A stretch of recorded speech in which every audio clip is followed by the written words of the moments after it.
Stop drawing, start explaining. AI Line Studios generates cloud and system diagrams instantly. Clear, structured, production ready. So, hello everyone, welcome to Technology Decoded with Gauri.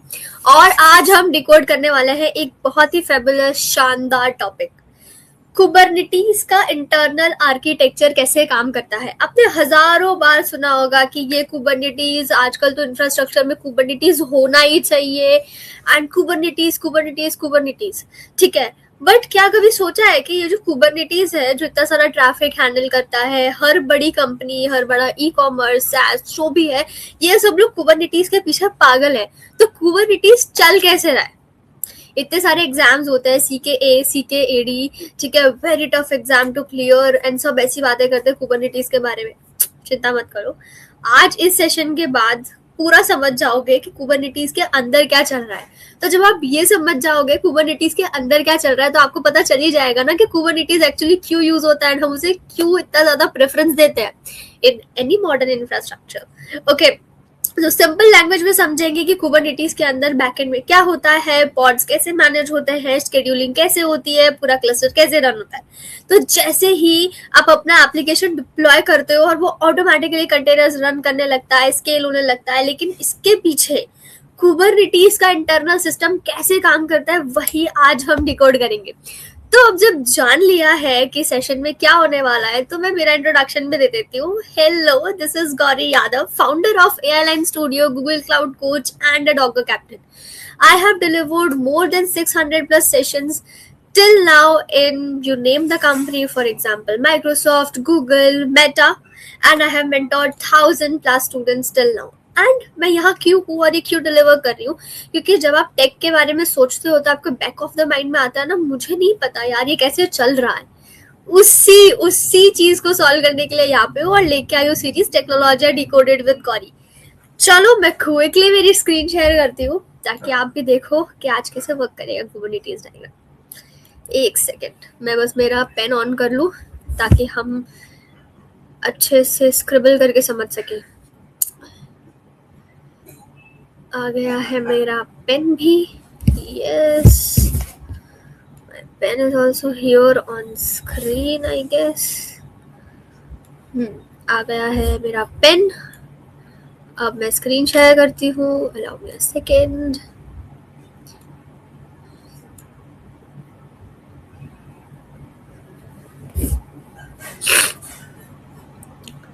Yes, so हम आज इस diagram से समझेंगे कि Kubernetes का internal architecture कैसे काम करता है। ठीक है, now I have generated this diagram using just a very simple prompt using AI Line Studio and मैंने इसको एनिमेट भी किया है। एंड गेस करो कितने सेकेंड्स में ये डायग्राम जनरेट हो गया होगा। just 15 to 20 seconds guys, just 15 to 20 seconds, that's it।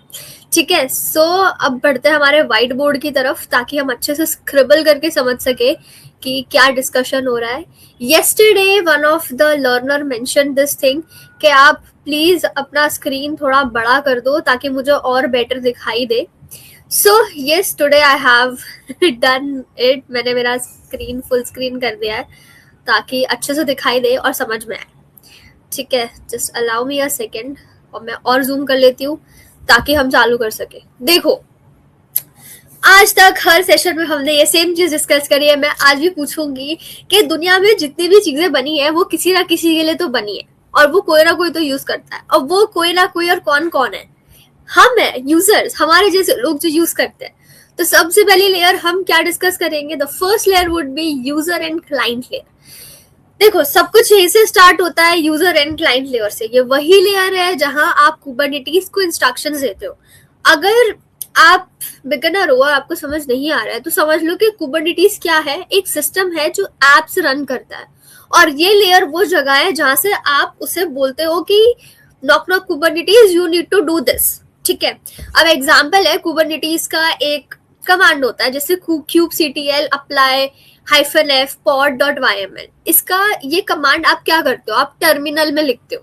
तो इसका मतलब क्या होता है? मुझे एक पॉड क्रिएट करना है यूजिंग फाइल XYZ। ठीक है, अब पॉड क्या होता है? सिंपल वर्ड्स में जानेंगे, एक रनिंग ऐप का कंटेनर। और pod.yml क्या होता है? एक फाइल जिसमें आप सब कुछ लिखते हो कि कौन सा ऐप रन करना है, कौन सी इमेज यूज करनी है, जैसे डॉकर इमेज, कितने रिसोर्सेज चाहिए, मानिए कि सीपीयू मेमोरी कैसे चाहिए। जैसे ही आप ये कमांड रन करते हो, आप कुबरनेटिस को इंस्ट्रक्शंस दे रहे हो कि भाई ये ऐप स्टार्ट कर दो, ठीक है। तो that is what about kubectl। अब नेक्स्ट चीज इसके अंदर we have is dashboard. Dashboard क्या होता है? देखो, डैशबोर्ड एक वेब इंटरफेस होता है जहां आप कुबरनेटिस को विजुअली मैनेज कर सकते हो। अगर आप कमांड्स यूज नहीं करना चाहते, आप डैशबोर्ड से सेम काम इजीली कर सकते हो। यहाँ आप क्या देख सकते हो कि आपके कौन से एप्स यानी कि पॉड्स रन हो रहे हैं। कोई ऐप ऐसा तो नहीं है जो क्रैश हो गया हो, कितने इंस्टेंसेस अभी चल रहे हैं, क्लस्टर का ओवरऑल स्टेटस क्या है। आप डैशबोर्ड ओपन करते हो और आपको एक स्क्रीन दिखाई देती है कि pod running with a tick mark and pod with a error, that's it, ठीक है। अब इसके बाद है आपका एपीआई क्लाइंट्स। देखो, एपीआई क्लाइंट्स क्या होता है? ये वो टूल है जो स्क्रिप्ट्स के थ्रू रन करता है, तो जो कुबरनेटिस से डायरेक्टली बात करते हैं थ्रू इट्स एपीआई। सिंपली समझो कि आप डायरेक्टली सिस्टम से बात नहीं कर सकते, तो आप एक टूल यूज करते हो जो आपकी बात सिस्टम तक पहुंचाता है। जैसे कि kubectl के बारे में हमने जाना, तो kubectl भी एक एपीआई क्लाइंट ही है। इसका यूज क्या होता है? ये ऑटोमेशन के लिए यूज होता है, स्क्रिप्ट्स लिखने के लिए यूज होता है, CI/CD पाइपलाइंस में डिप्लॉयमेंट करने के लिए यूज होता है। अगर आप एक स्क्रिप्ट लिखते हो जो ऑटोमेटिकली ऐप डिप्लॉय करे, तो वो स्क्रिप्ट कुबरनेटिस एपीआई को रिक्वेस्ट भेजती है यूजिंग एन एपीआई क्लाइंट, मतलब बिना किसी मैनुअल वर्क के सिस्टम ऑटोमेटिकली काम करता है। So that is what your user and client layer is about. अब मैं ये डिलीट करती हूँ एंड हम आगे बढ़ते हैं। Just allow me a second to zoom in a bit more ताकि हम आगे वाले लेयर पे चल सके। Now the next layer we have is over here। अभी हमने यूजर क्लाइंट कर लिया है, अभी हम कंट्रोल प्लेन पे बात कर। देखो, कंट्रोल प्लेन क्या होता है? ये एक एंट्री क्लस्टर होता है। देखो, जब आप कोई रिक्वेस्ट भेजते हो, जैसे कि ये वाली फाइल बना दो, तो वो सबसे पहले आती है। जैसे आपने कोई kubectl कमांड लिखा, ठीक है, कि kubectl फॉर एग्जाम्पल ये पॉड वाली जो फाइल है मेरी, ये रन कर दो, ठीक है, इसको रन कर दो। तो ये सबसे पहले कहाँ आएगी? ये सबसे पहले आएगी कंट्रोल एंट्री प्लेन के ऊपर, ठीक है। अब ये कुबरनेटिस का मेन गेट है जहां से हर रिक्वेस्ट एंटर करती है।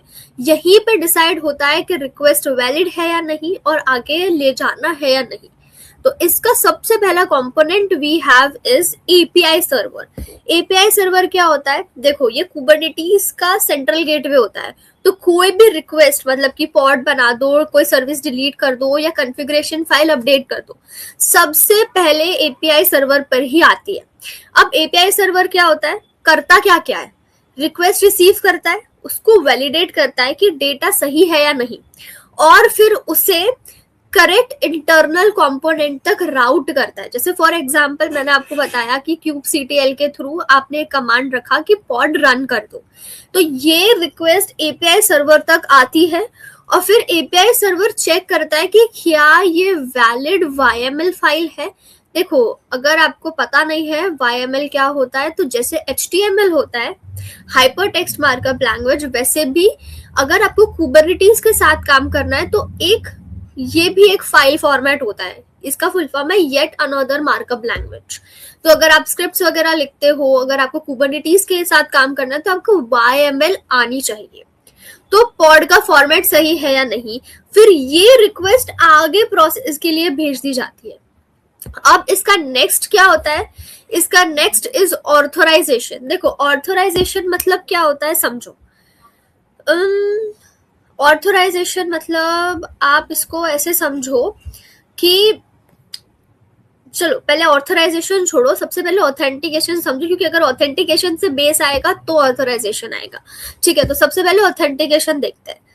यहाँ सिस्टम चेक करता है कि जो रिक्वेस्ट भेजने वाला है वो बंदा कौन है। मतलब अगर गौरी ने बोला है कि pod.yml रन कर दो, तो ये रिक्वेस्ट गौरी ने भेजी है। तो अब ये जो यूजर है वो लॉग्ड इन यूजर है या नहीं, वेरीफाइड यूजर है या नहीं। अब आप क्लस्टर पे कमांड रन कर रहे हो, क्या आप एक लॉग्ड इन यूजर हो, क्या आपके पास कोई वैलिड क्रेडेंशियल है? अगर आप वैलिड हो तो आगे प्रोसेस होगा, अगर आप नहीं हो तो कमांड ही रन नहीं होगा, ठीक है। तो that is what is your authentication. अब इसका जो नेक्स्ट स्टेप है दैट इज योर ऑथराइजेशन। अब ऑथराइजेशन क्या होता है? यहाँ सिस्टम चेक करता है कि क्या ये यूजर अलाउड है इस एक्शन के लिए, मतलब आइडेंटिटी तो वेरीफाई हो गई, अब वो परमिशन चेक करता है। आपने आई एम परमिशन सुना होगा कि फॉर एग्जाम्पल कोई XYZ चीज है, अगर मेरे पास उसकी सिर्फ व्यू परमिशन है तो मैं उसको रन कैसे करूंगा? एक नॉर्मल एग्जांपल देती हूँ, अगर हम किसी के साथ ड्राइव लिंक शेयर करते हैं, अगर वो ड्राइव लिंक पे उस XYZ पर्सन के पास सिर्फ व्यू करने की परमिशन है तो वो उसको एडिट कैसे करेगा? करेक्ट। सो यही ऑथराइजेशन होता है, वो देखता है कि क्या ये XYZ पर्सन जो स्टेप परफॉर्म करने की कोशिश कर रहा है ये इसके लिए मतलब करेक्ट पर्सन है भी या नहीं, इसके पास ये परमिशन है भी या नहीं। That's it. The next thing we have is admission controller. Admission controller क्या होता है? ये फाइनल चेक पॉइंट होता है जहां रिक्वेस्ट को वैलिडेट और मॉडिफाई किया जा सकता है। मतलब जैसे कोई आपको रूल्स अप्लाई करने हैं ताकि क्लस्टर सेफ और कंसिस्टेंट रहे। फॉर एग्जाम्पल आप एक पॉड क्रिएट करते हो, अब एडमिशन कंट्रोल क्या चेक करेगा? क्या रिक्वायर्ड लेबल्स प्रेजेंट है, क्या सिक्योरिटी पॉलिसीज फॉलो हो रही हैं, अगर कुछ मिसिंग है तो सिस्टम ऑटोमेटिकली ऐड भी कर सकता है। तो ये रिक्वेस्ट रिजेक्ट भी हो सकती है अगर रूल्स आपके कुछ वायलेट कर रहे हैं तो। That's it. अब आगे बढ़ते हैं हमारे नेक्स्ट क्लस्टर की तरफ। अब थोड़ा सा तो हॉच पॉच हो गया है but bear with me because इसको डिलीट कर देते हैं because it is not looking that eye pleasing. Now the next thing we have is this. Just allow me a second to zoom in a bit more. ठीक है, देखो अब next thing we have is core control plane cluster. ये क्या होता है? देखो ये सबसे कुबरनेटिस का ब्रेन है, ये समझो। कोर कंट्रोल प्लेन ये वही लेयर है जो एक्चुअल डिसीजंस लेती है कि सिस्टम को कैसे रन करना है, क्या क्रिएट करना है और क्या फिक्स करना है। तो सिंपल समझो इस बात को कि आपने इंस्ट्रक्शन तो दे दिया कि पॉड क्रिएट कर दो, अब ये लेयर डिसाइड करेगी कैसे और कहाँ रन होगा ये सिस्टम, ठीक है। अब इसमें सबसे पहले जो हमारा पहलू है, या in middle of the session मेरा कुछ ऐसे जागृत हो जाता है। सो हम सबसे पहला पहलू देंगे कि हम लोग स्केड्यूलर क्या होता है? इसका काम होता है डिसाइड करना कि कौन सा पॉड किस नोड मतलब किस मशीन पे रन करेगा। नोड क्या होता है? सिंपल वर्ड्स में समझो, एक मशीन सर्वर जहां पर आपका ऐप रन हो रहा है, ठीक है। अब स्केड्यूलर ब्लाइंडली असाइन नहीं करता है, वो मल्टीपल फैक्टर्स चेक करता है, रिसोर्सेज देखता है कि सीपीयू मेमोरी कितना अवेलेबल है, कॉन्स्टेंट्स देखता है, कोई रूल या कंडीशंस तो ऐसी नहीं है जो वायलेट हो रही है, अवेलेबिलिटी, कौन सा नोड फ्री है। अगर आप एक पॉड क्रिएट करते हो, ठीक है, जिसमें 3 नोड्स है, ठीक है, आपने एक क्लस्टर बनाया, समझो ये एक क्लस्टर बनाया आपने, ठीक है, इसके अंदर आपके 3 नोड्स है अलग अलग। जस्ट मेरी हैंडराइटिंग को और ड्राइंग को माफी कर देना, ठीक है। अब let's say that this is something as A, cool, this is something as B, this is something as C. अब देखो A वाले के पास क्या है कि वो पूरा का पूरा फुल है, मतलब इसके पास तो स्पेस ही नहीं है, ठीक है। B के पास क्या है कि इसके पास CPU अवेलेबल है, ठीक है, और मेरी हैंडराइटिंग को थोड़ा, ठीक है। और C क्या है? लो मेमोरी है, मैं M लिखती हूँ और डाउन कर देती हूँ, ठीक है, ताकि थोड़ा सा बेटर लगे। अब जब नोड शेड्यूलर ढूंढ रहा होगा कि मुझे किसके पास जाना है तो किसको सेलेक्ट करेगा? ऑफ कोर्स बी को सेलेक्ट करेगा। क्यों? क्योंकि उसके पास सीपीयू खाली है, ठीक है। तो अब वो सेलेक्ट करेगा क्योंकि वहां पे रिसोर्सेज अवेलेबल है, दैट्स व्हाई। अब आगे बढ़ते हैं हमारी नेक्स्ट चीज की तरफ। स्केड्यूलर हो गया, हमने डिस्कस कर लिया। अब आगे वाली चीज है हमारा कंट्रोल मैनेजर। अब समझो कंट्रोल मैनेजर क्या होता है। देखो सिस्टम का डिजायर्ड स्टेट होता है, एक चीज is called as desired state.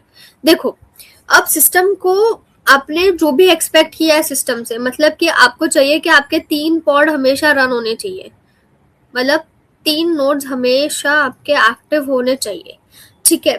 तो आपका desired state is what? 3, cool. अब आपने बोला था कि 3 पॉड्स रन होने चाहिए और इनिशियली 3 पॉड्स ही चल रहे थे, बाय एनी चांस कुछ गलती हुई और ये एक पॉड जो है वो चलना बंद हो गया, तो अब तो आपकी डिजायर्ड स्टेट मीट ही नहीं हो रही, तो क्या होगा? अब कंट्रोल मैनेजर जाएगा और हर मिनट पे चेक करेगा, कि डिटेक्ट करेगा कि भाई डिजायर्ड स्टेट तो 3 था, अब डिजायर्ड स्टेट आपका जो रनिंग पॉड्स है वो तो 2 ही रह गए, ताकि फिर से 3 पॉड्स रनिंग होने लग जाए। That's what control manager do. ठीक है, अब इसको अपन इरेज कर देते हैं। ठीक है, और आगे चलते हैं। The next thing we have is cloud controller manager. देखो क्लाउड कंट्रोलर मैनेजर क्या होता है, ये कुबरनेटीज को क्लाउड प्रोवाइडर के साथ कनेक्ट करता है। तो अब जैसे जैसे अमेजॉन वेब सर्विसेज, कुछ Google cloud platform, Microsoft Azure या फिर ओरेकल, ठीक है, जो काम क्लाउड इंफ्रास्ट्रक्चर पे डिपेंड करते हैं वो ये कंपोनेंट हैंडल करता है। एग्जांपल, आपकी एक सर्विस है जो आप क्रिएट करते हो जिससे एक्सटर्नल यूजर्स एक्सेस करेंगे, मतलब क्लाउड कंट्रोलर ऑटोमेटिकली मैनेज करेगा कि क्लाउड पे लोड बैलेंसर क्रिएट कर देते हैं ताकि ट्रैफिक प्रॉपर्ली आपका डिस्ट्रीब्यूट हो पाए। तो this is what your core controller panel is about. ठीक है, अब आगे बढ़ते हैं और हम देखते हैं next layer which is your state configuration cluster. देखो स्टेट कॉन्फ़िगरेशन क्लस्टर क्या होता है, यहाँ सिस्टम अपनी मेमोरी मेंटेन करता है, मतलब अगर कुबरनेटीज को क्या रन करना है, कैसे रन करना है, तो सब कुछ यहाँ स्टोर होता है। अगर सिस्टम को याद नहीं रहेगा कि क्या चल रहा है तो वो प्रॉपरली मैनेज भी नहीं कर पाएगा, राइट? अब इसके अंदर सबसे पहली चीज वी हैव इज ईटीसीडी।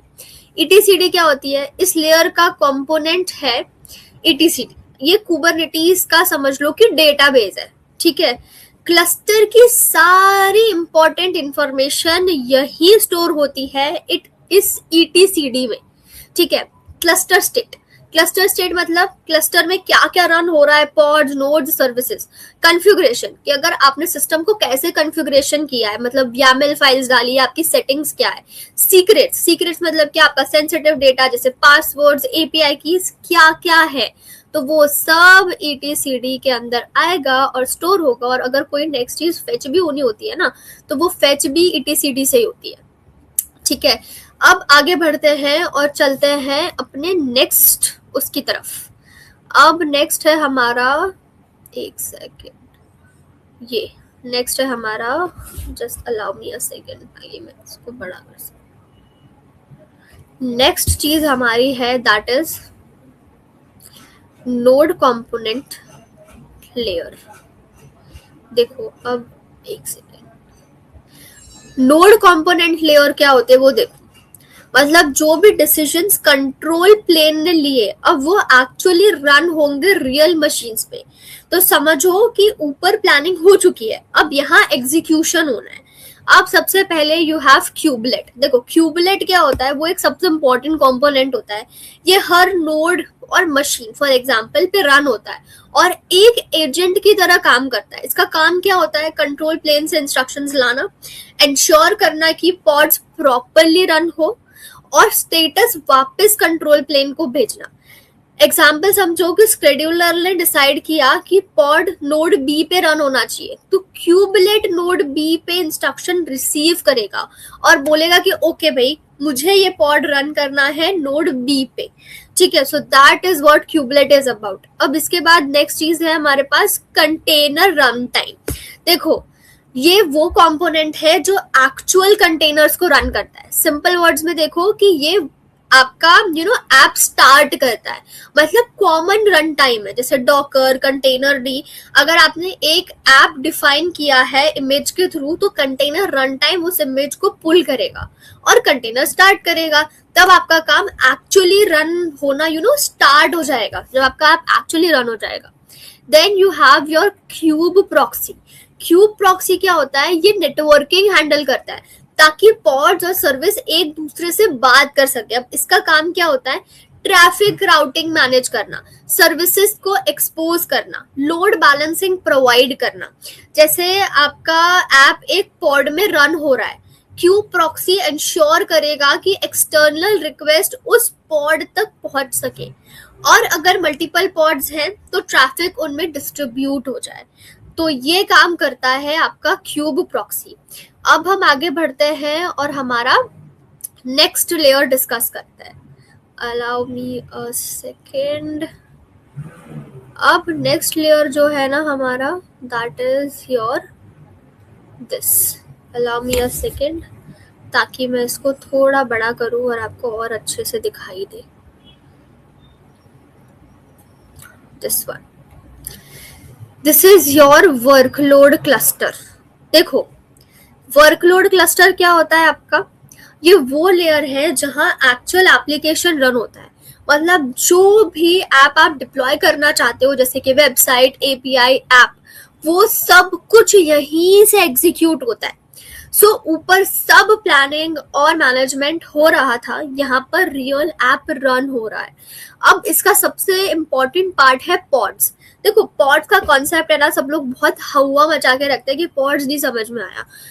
पॉड्स क्या है, सबसे पहले ये समझो। ये सबसे स्मॉलेस्ट यूनिट है जो डिप्लॉय होता है। मतलब आप डायरेक्टली कंटेनर डिप्लॉय नहीं करते हो, आप पॉड क्रिएट करते हो जिसमें आपका कंटेनर रन होता है। तो पॉड एक रैपर की तरह होता है जो कंटेनर्स को होल्ड करता है और उनको रन करने के लिए एनवायरनमेंट देता है। अगर आप एक समझो कि एक simple node JS app deploy करना चाहते हो, तो कुबरनेटिस के एक पॉड क्रिएट करेगा जिसमें आपका कंटेनर रन होगा। और अगर पॉड रन हो गया, मतलब आपका ऐप सक्सेसफुली रनिंग है एंड अप है। ठीक है, अब इसके बाद आपका नेक्स्ट चीज इज कंटेनर। ये वो जगह है जहां आपका एक्चुअल एप्लीकेशन कोड रन होता है। कंटेनर एक लाइट वेट पैकेज होता है जिसमें आपका ऐप, उसके डिपेंडेंसीज बंडल्ड होती है, जैसे कि आपका कोड, लाइब्रेरीज, रन टाइम जैसे कि नोड.जेएस, पाइथन या कुछ और। अगर आप एक पाइथन ऐप डिप्लॉय करते हो तो कंटेनर के अंदर क्या होगा? पाइथन इंस्टॉल होगा और आपका ऐप का कोड होगा। तो कंटेनर स्टार्ट होते ही आपका ऐप रन होना स्टार्ट हो जाता है। ठीक है, so this is what it is about. I hope अब आपको पॉड और कंटेनर के बीच का डिफरेंस बहुत इजीली समझ में आ गया होगा। ठीक है, अब आगे बढ़ते हैं एंड नेक्स्ट चीज पे जाते हैं, दैट इज, हाँ देखो, जब लोग कुबरनेटिस की बात करते हैं ना, what they do is practically skip networking. कि नेटवर्किंग है, कुबरनेटिस इतना डिटेल में कौन पढ़ेगा, इट्स फाइन। नहीं, नेटवर्किंग बहुत इंपॉर्टेंट है क्लस्टर के बीच में, समझो आज इसको बैठ के। देखो, नेटवर्किंग क्या होती है? कुबरनेटिस नेटवर्किंग इंश्योर करता है कि ये जो पॉड्स हमने पीछे बनाया है ना, वो एक दूसरे से इजीली कम्युनिकेट कर सके। अगर आपके ऐप के डिफरेंट पार्ट्स है, मतलब डिफरेंट पॉड्स है, आपस में बात ही नहीं कर पाएंगे तो सिस्टम काम कैसे करेगा? इसलिए ये लेयर इंश्योर करती है कि हर पॉड नेटवर्क पे कनेक्टेड हो। अब इसका एक इम्पॉर्टेंट पहलू होता है CNI। What is CNI? CNI का फुल फॉर्म होता है कंटेनर नेटवर्क इंटरफेस। सबसे पहला कंपोनेंट, ये पॉड्स को नेटवर्क असाइन करता है, मतलब हर पॉड को एक यूनिक IP एड्रेस देता है। तो जैसे ही पॉड क्रिएट होता है, CNI उसको नेटवर्क पे कनेक्ट करता है। अच्छा, मेरी स्क्रीन तो शेयर्ड है ना, मतलब हाँ, मतलब I am pretty late to ask this thing. Allow me a second, ताकि मैं देख पाऊँ कि मेरी स्क्रीन शेयर्ड है या नहीं। हाँ, ओके ओके ओके, शेयर्ड तो है। ठीक है, एक सेकेंड मैं फिर से कर देती हूँ। या you would enter this zone जब आप एक दो बार पहले ऐसे चीजें खराब कर चुके होंगे जहां पे आपकी स्क्रीन शेयर नहीं थी। ठीक है, तो अब हम आते हैं CNI के ऊपर। CNI क्या था? ये पॉड्स को नेटवर्क असाइन करता है, मतलब हर पॉड एक यूनिक IP एड्रेस देता है। तो जैसे ही पॉड क्रिएट होता है, CNI उसको नेटवर्क पे कनेक्ट कर देता है। मतलब पॉड्स एक दूसरे को डायरेक्टली रीच कर सकते हैं यूजिंग व्हाट? ये तो पता होना चाहिए, सबको पता होना चाहिए। Using what? IP एड्रेस इससे चलता है। ठीक है, अब समझो कि आपके पास दो पॉड है, मतलब पॉड A, मेरी हैंडराइटिंग माफ कर देना बस। ठीक है, and then you have pod B। Sorry, मेरे घर के पास किसी की बाइक खराब हो गई है, तो they are doing vroom vroom. अब पॉड A की IP एड्रेस है कुछ 10 point something something something end end में 1 है। ठीक है, 1 समझो। ठीक है, and second one is 10 point something something something and then you have 2। तो pod A directly pod B को रिक्वेस्ट भेज पाएगा, बट आप समझो पॉड ए के पास आईपी एड्रेस है ना पॉड बी के पास आईपी एड्रेस है। अब इन दोनों को अगर कोई इन्फॉर्मेशन एक्सचेंज करनी होगी तो ये लोग बेचारे करेंगे कैसे, क्योंकि आपके पास नेटवर्किंग का लेयर ही नहीं है। तो that's why you need this layer, ताकि ये पॉड्स आपस में तो कम्युनिकेट कर पाए। The next thing we have is DNS. देखो आईपी एड्रेस याद रखना डिफिकल्ट होता है, इसलिए डीएनएस यूज होता है सर्विस डायरेक्टरी के लिए। मतलब अब आप आईपी एड्रेस की जगह एक सिंपल नाम यूज कर सकते हो instead of using IP address. अब उस चीज को क्या बोलते हैं, आप यूज कर सकते हो what, service name, default service cluster, कुछ भी लगा सकते हो। जैसे कुबरनेटिस ऑटोमेटिकली इस नेम को क्या करेगा, करेक्ट सर्विस और पॉड आईपी से मैप कर देगा। इससे कम्युनिकेशन इजी हो जाता है और डायनेमिकली चेंज्ड आईपी एड्रेस का इशू होता है ना, वो नहीं होता। अब एक बार इसको डिलीट करती हूँ मैं, एक सेकेंड, एंड कमिंग अप। देखो then you have service networking. Service networking क्या होता है, देखो पॉड्स का आईपी स्टेबल नहीं होता, पॉड्स रीस्टार्ट होने पे चेंज हो जाता है। तो इस प्रॉब्लम को सॉल्व कौन करता है, सर्विस नेटवर्किंग। सर्विस क्या करता है, पॉड को एक स्टेबल आईपी देता है, लोड बैलेंसिंग प्रोवाइड करता है मल्टीपल पॉड्स के बीच।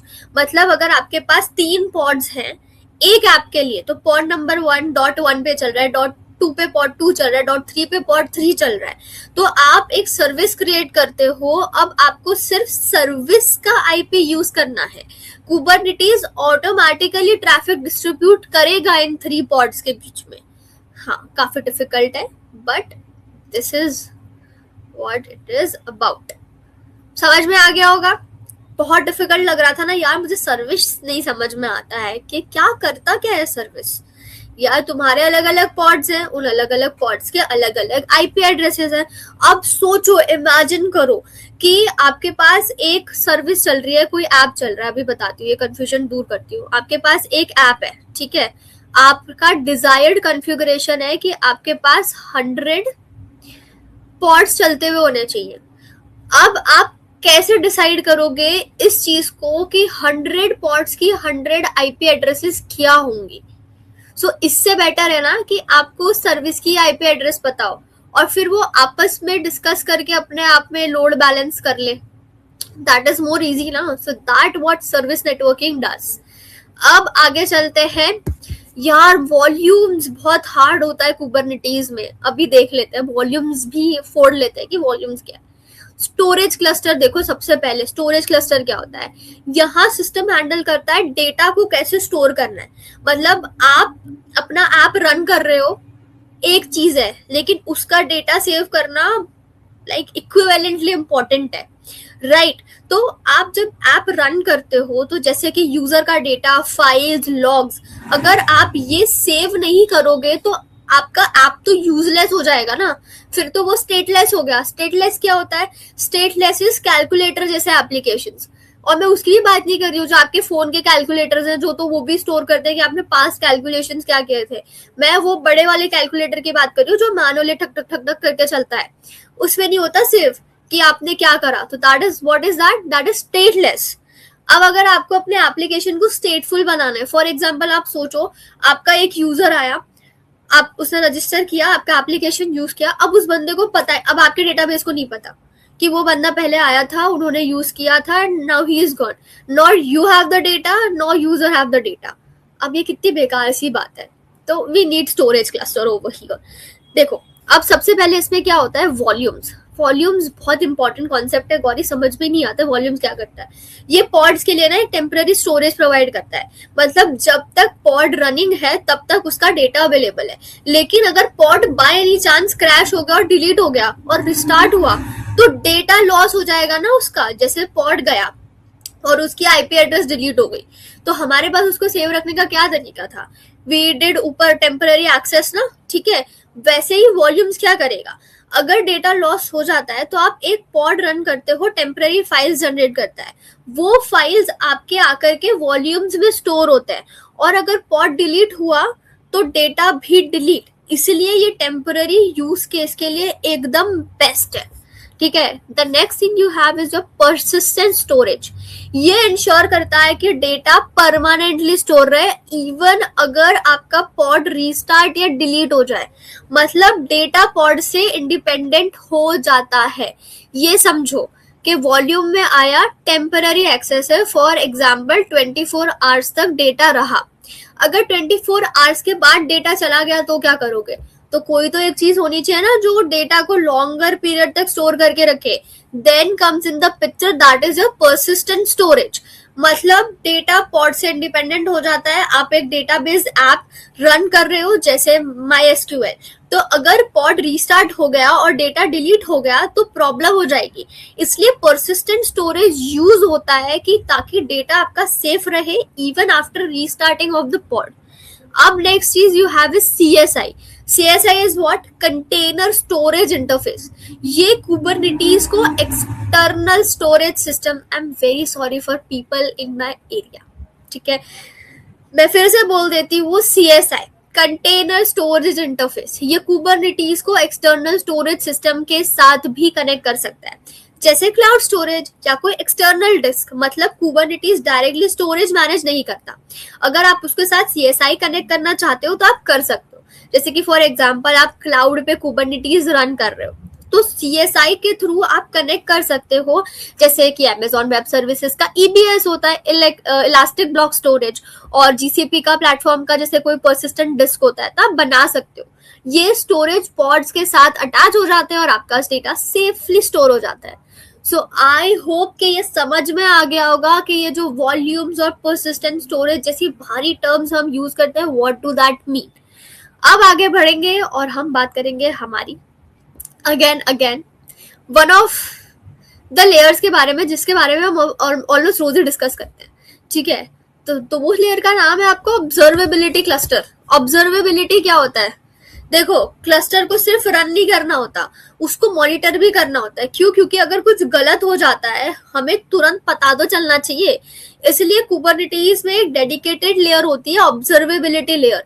ये लेयर हेल्प करती है समझने में कि सिस्टम का परफॉर्मेंस कैसा है, कोई एरर आ रही है या नहीं, या बाकी सब कुछ स्मूथली चल रहा है। सबसे पहला चीज इसके अंदर we have is logging. Logging का क्या मतलब होता है? सिस्टम और एप्लीकेशन के बीच जो भी इवेंट्स जनरेट हो रहे हैं उन्हें रिकॉर्ड करना। मतलब क्या हुआ, कब हुआ, कैसे हुआ, सब लॉग्स इससे वही स्टोर होते हैं। आपका ऐप क्रैश हो गया तो लॉग्स में एंट्री ऐसी पड़ेगी कि error, application crash, time for example 10:30 AM, reason क्या था, मेमोरी का कुछ तो इश्यू था। तो डेवलपर लॉग्स चेक करते हैं, इश्यू समझते हैं। दैट्स व्हाई डेवऑप्स वाले लोगों के लिए, तो people who do DevOps and cloud, इसलिए उनको ना इतना बड़े बड़े लॉग्स में स्किम करना आता है और स्किम करके पता कर लेता है वो लोग दैट व्हाट्स द इश्यू।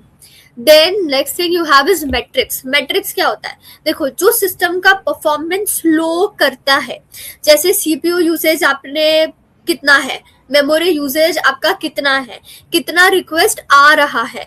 अब देखते हो कि CPU यूसेज 90% हो गया, इसका मतलब सिस्टम पे लोड ज्यादा है और स्केल करने की आपको काफी जरूरत है इस पॉइंट पे। क्योंकि अगर ये 90 से 99% हुआ तो फिर आपका ऐप क्रैश हो जाएगा और आपका यूजर एक्सपीरियंस काफी खराब हो जाएगा। Now the next thing you have is monitoring. Monitoring क्या होता है? सिस्टम को कंटिन्यूअसली ऑब्जर्व करना और अलर्ट देना। अगर कुछ एबनॉर्मल होता है तो सिस्टम तुरंत नोटिफाई करे। इसमें क्या क्या होता है? अलर्ट्स, कि जब कोई एरर या थ्रेशोल्ड को क्रॉस हो रहा हो। Performance tracking, health tracking. अगर एक पॉड डाउन हो जाता है तो मॉनिटरिंग सिस्टम अलर्ट भेजता है कि पॉड को रन करो भाई, आपका पॉड रन नहीं हो रहा है। तो टीम क्या करेगी? तुरंत कोई टाइप का एक्शन लेना हो तो ले सकती है। अब मॉनिटरिंग के लिए एक ये एक्स्ट्रा चीज जो मैं बता रही हूँ, अगर आपको कुछ टूल्स करने हो तो Kubernetes में जो टूल्स यूज होते हैं that is Prometheus and Grafana। Prometheus क्या करता है? आपका मैट्रिक्स कलेक्ट करता है। Grafana आपको डैशबोर्ड में विजुअलाइज करके देता है। तो आप एक डैशबोर्ड पे देख सकते हो कि CPU यूजेज ग्राफ कितना है, मेमोरी ट्रेंड्स कितना है, रिक्वेस्ट रेट कितना है। सो विद दिस आपने तो आज पूरा का पूरा Kubernetes ही देख लिया कि Kubernetes इंटरनली अपने आप में कैसे वर्क करता है। तो आई होप अब आपको Kubernetes का यूजेज काफी अच्छे से समझ आ गया होगा कि ये कुबरनेटीज इतना फेमस क्यों है भाई इंफ्रास्ट्रक्चर वाले लोगों के लिए। सो एक सेकेंड मैं मेरा स्क्रीन शेयर ऑफ करती हूँ एंड मैं आती हूँ यहाँ पे। एक second, stop this. So I hope आप सभी लोगों को समझ में आया होगा that how things are working in Kubernetes. Again, coming down to this thing that हर किसी से doubts LinkedIn पे डिस्कस करना पॉसिबल कैसे हो पाता है। व्हाट्सएप कम्युनिटी का लिंक इस लाइव के डिस्क्रिप्शन है, मीन्स कैप्शन में है, आप वहां से ज्वाइन कर सकते हो।